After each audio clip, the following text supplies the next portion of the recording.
দর্শক, খুবই চমক জাগানো একটা খবর তৈরি হয়েছে। এই চমক জাগানো খবরটা আপনাদের সঙ্গে শেয়ার করতে চাই। আপনারা অনেকে হয়তো জেনে থাকতেও পারেন এরই মাঝে এই চমক জাগানো খবর। সেটা হচ্ছে যে আন্তর্জাতিক অপরাধ ট্রাইব্যুনালে সাবেক যে চিফ প্রসিকিউটর তাজুল ইসলামকে সরিয়ে দেওয়ার সাথে সাথে অনেক ঘটনা ঘটতে শুরু করেছে। তাজুল ইসলামের বিরুদ্ধে ঘুষ গ্রহণ এবং মামলা বাণিজ্য, মানে ওই যে রাজসাক্ষী তৈরি করার নাটক সাজানোর মাধ্যমে হাজার কোটি টাকার বাণিজ্য তৈরি করা, এরকম অভিযোগ যখন উঠেছে তখন সেই ট্রাইব্যুনালের নতুন চিফ প্রসিকিউটর ঘোষণা দিয়েছেন নিষ্পত্তি হওয়া মামলা, অর্থাৎ যে মামলায় রায় হয়েছে ট্রাইব্যুনালে, সেই মামলাও খতিয়ে দেখবেন নতুন করে তিনি। তাহলে কি শেখ হাসিনার বিরুদ্ধে যে আদেশ হয়েছে সেই আদেশে তাজুল ইসলামের অন্যরকম কোনো কারিসীমা ছিল? সেগুলো খতিয়ে দেখতে চাইছেন কেন নতুন চিফ প্রসিকিউটর? নতুন কোনো ইঙ্গিত কিংবা কোনো বার্তা আপনারা কি পাচ্ছেন?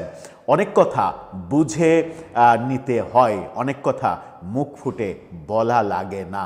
আপনারা কি কিছু টের পাচ্ছেন? চলুন একটু জেনে দেখি গণমাধ্যমে কি চাঞ্চল্যকর তথ্য দেয়া হচ্ছে এটাকে নিয়ে।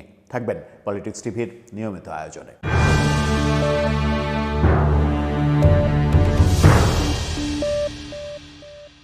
দর্শক, বলছিলাম আন্তর্জাতিক অপরাধ ট্রাইব্যুনাল আইসিটিতে যে মামলা চলছে, এখনও অনেক মামলা আছে। সেই মামলার ব্যাপারগুলো, নথিগুলো তো ঘেটে দেখবেনই। এমনকি যে মামলার রায় হয়েছে, অন্তত দুইটা বড় রায় তো আমরা দেখেছি। শেখ হাসিনার বিরুদ্ধে আসাদুজ্জামান খান কামালের বিরুদ্ধে মৃত্যুদণ্ড, অন্যান্য পুলিশ কর্মকর্তাদের বিরুদ্ধে মৃত্যুদণ্ড আলাদা মামলায়। এই মামলাগুলো খতিয়ে দেখার ঘোষণা দিয়েছেন নতুন চিফ প্রসিকিউটর। ইত্তেফাক এই খবরটা নিশ্চিত করছে, ইত্তেফাকের শিরোনামটা দেখে নিন। সেখানে বলা হচ্ছে ট্রাইব্যুনালে রায় ঘোষিত মামলাগুলো খতিয়ে দেখব নতুন চিফ প্রসিকিউটর। সেখানে যেটা বলা হচ্ছে সেটা হচ্ছে আন্তর্জাতিক অপরাধ ট্রাইব্যুনালের নতুন নিয়োগ পাওয়া চিফ প্রসিকিউটর মোহাম্মদ আমিনুল ইসলাম জানিয়েছেন তিনি ট্রাইব্যুনালে বিচারাধীন ও ইতিমধ্যে নিষ্পত্তি হওয়া সব মামলাই খতিয়ে দেখবেন। ফরমাল চার্জ থেকে তদন্ত প্রক্রিয়া পর্যন্ত সব কিছু পর্যালোচনা করে জাতির প্রত্যাশা অনুযায়ী বিচার নিশ্চিত করা হবে বলে তিনি জানিয়েছেন। এই যে চিফ প্রসিকিউটর বললেন, ইতিমধ্যে 24টি মামলার ফরমাল চার্জ দাখিল করা হয়েছে, 21টি মামলার বিচার চলছে 2টি ট্রাইব্যুনালে। আমি এসব মামলার বিষয়বস্তু দেখিনি, তবে আমি এগুলো সব দেখব।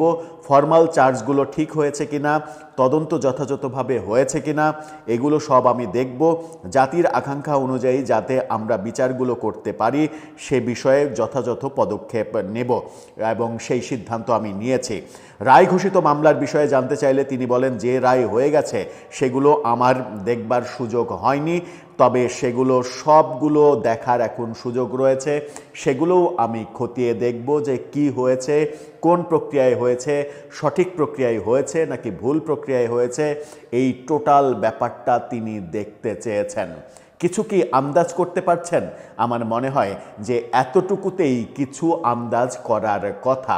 আমার মনে হয় যে আন্তর্জাতিক মহল, বিভিন্ন মানবাধিকার সংস্থা থেকে চিফ প্রসিকিউটর তাজুল ইসলামের কর্মকাণ্ড, আদালতের কর্মকাণ্ড, শেখ হাসিনা কিংবা আসামিদের পক্ষে আইনজীবীদের হাস্যকর কর্মকাণ্ড, এই কর্মকাণ্ডের মাধ্যমে বিচার প্রক্রিয়াকে বিতর্কিতভাবে উপস্থাপন করা হয়েছিল নানাভাবে।